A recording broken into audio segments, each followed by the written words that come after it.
नई दिल्ली के विज्ञान भवन में राष्ट्रपिता महात्मा गांधी की जयंती के उपलक्ष्य में राष्ट्रपति द्रौपदी मुर्मू ने स्वच्छता पुरस्कार दिए। बड़े राज्यों में तेलंगाना पहले, बल्कि केंद्र शासित और छोटे राज्यों में अंडमान को पहला पुरस्कार मिला है। राष्ट्रपति ने कहा है कि स्वच्छ भारत मिशन वरदान साबित हुआ है।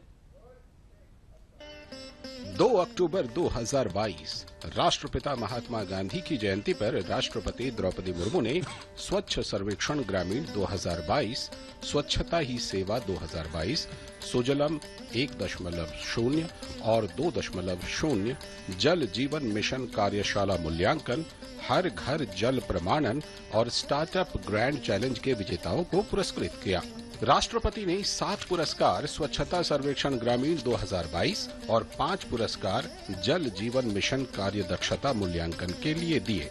बड़े राज्यों में पहला पुरस्कार तेलंगाना राज्य को मिला, जबकि केंद्र शासित और छोटे राज्यों में ये पुरस्कार अंडमान को मिला।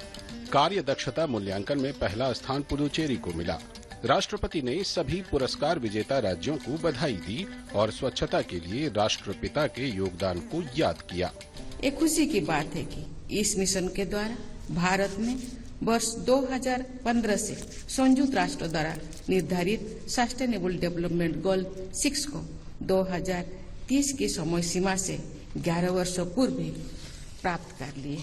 केंद्रीय जल शक्ति मंत्री ने स्वच्छता की अन्य कैटेगरी में विजेता राज्यों को पुरस्कृत किया। केंद्रीय मंत्री ने कहा कि महात्मा गांधी ने अपने जीवन में स्वच्छता को स्वतंत्रता से अधिक तरजीह दी। आज भी देश उसी रास्ते पर अग्रसर है।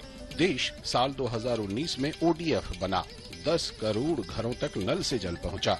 बात ODF प्लस की करें तो देश के 1,15,000 गांव ODF प्लस बने, 3 लाख गांव ODF प्लस की तरफ अग्रसर हैं। कचरा प्रबंधन में जन भागीदारी और श्रमदान के दम पर देश भर में 5 लाख स्थानों को कचरा मुक्त किया जा चुका है। गांव में वर्षों से जमे हुए पुराने कचरे और स्थानों की सफाई पर जिस तरह से काम किया गया, मैं आज आप सबके सामने प्रसन्नता पूर्वक कह सकता हूं कि इस 15 दिन के इस पखवाड़े, इस अभियान में, स्वच्छता ही सेवा के इस कार्यक्रम में देश भर में लगभग 8 करोड़ 18 लाख लोगों ने अपनी भागीदारी को सुनिश्चित किया। केंद्रीय मंत्री गिरिराज सिंह ने गांधी के स्वराज के सपने को याद किया, जहां गांव में स्वच्छता हो, बिजली हो, पानी की सुविधा हो। केंद्रीय मंत्री ने कहा कि गांधी के सपने को PM पूरा करने में जुटे हैं। गांधी जी आजादी के बाद लोगों ने उनके राजनीतिक फायदे तो लिए, लेकिन गांधी की आइडियोलॉजी को जमीन पर उतारने का अगर कोई काम किया तो देश के प्रधानमंत्री नरेंद्र मोदी ने काम किया। स्वच्छ भारत अभियान की दिशा में देश ने कई मंजिलें हासिल की है।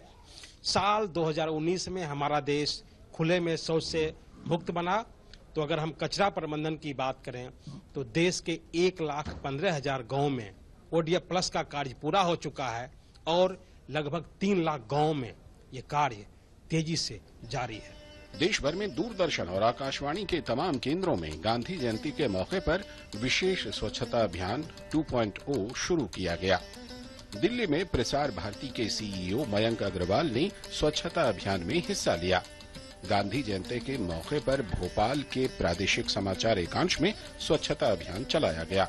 लद्दाख में भी दूरदर्शन और ऑल इंडिया रेडियो के कर्मियों ने स्वच्छता अभियान में हिस्सा लिया। मुंबई दूरदर्शन केंद्र में भी स्वच्छता अभियान चलाया गया। इसके अलावा कोलकाता दूरदर्शन केंद्र असम और अहमदाबाद में भी स्वच्छता अभियान चलाया गया। धीरज कुमार की रिपोर्ट, DD न्यूज।